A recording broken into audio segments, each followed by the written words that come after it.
Shalom mes bien-aimés. Aujourd'hui, nous allons nous intéresser à comment Jonathan a-t-il pu donner à David sa royauté. Par quoi le lui a-t-il transmis? C'est là la grande question ce soir. D'abord, vous devez savoir que Jonathan, étant le prince héritier, tout ce qu'il possédait devait être marqué, scellé de l'empreinte royale. Toujours dans le 1 Samuel chapitre 18, le verset 4, il est dit: Jonathan donna à David son manteau, ses vêtements, son arc, son épée et sa ceinture. Ces choses devaient normalement faciliter la reconnaissance même de loin de Jonathan étant le prince et l'héritier du trône. Et c'est là que ça devient intéressant. Parce que parfois, qui nous sommes est déterminé par notre accoutrement et ce que nous avons. C'est ce qu'on appelle dans la spiritualité la loi des représentatifs. C'est-à-dire, le matériel a son équivalent dans le spirituel.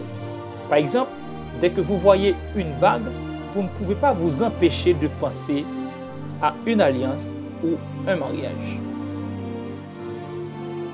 Et c'est de là que vient ce dicton: l'habit ne fait pas le moine, mais on reconnaît le moine par son habit. Maintenant, allons dans la spiritualité. Avez-vous remarqué que David avait rejeté l'accoutrement de Saül, mais pourtant il a accepté l'accoutrement de Jonathan? C'est parce que spirituellement, David avait déjà compris que la royauté n'était plus entre les mains de Saül, mais de ceux de Jonathan. Et c'est là que j'aimerais dire à quelqu'un: faites attention à ce que vous donnez matériellement aux gens. Parce que parfois, vous leur donnez l'équivalent spirituellement aussi.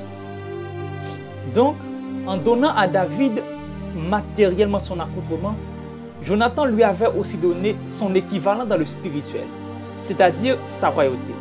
Parce que ce qui faisait de Jonathan le prince et l'héritier était son accoutrement. C'est-à-dire l'empreinte de la royauté sur Jonathan était son arc, son épée, sa ceinture, son manteau, ses vêtements, qui étaient tous marqués et scellés de l'empreinte royale. Donc faites attention à ce que vous donnez aux gens, parce que vous pouvez aussi leur donner l'équivalent dans le spirituel. Et ceci, dans le verset 5, il est clair. La Bible dit: et David allait et réussissait partout où l'envoyait Saül. En réalité, on voulait nous dire: l'épée avec laquelle David menait les batailles n'était pas la sienne, mais celle de Jonathan. Faites attention.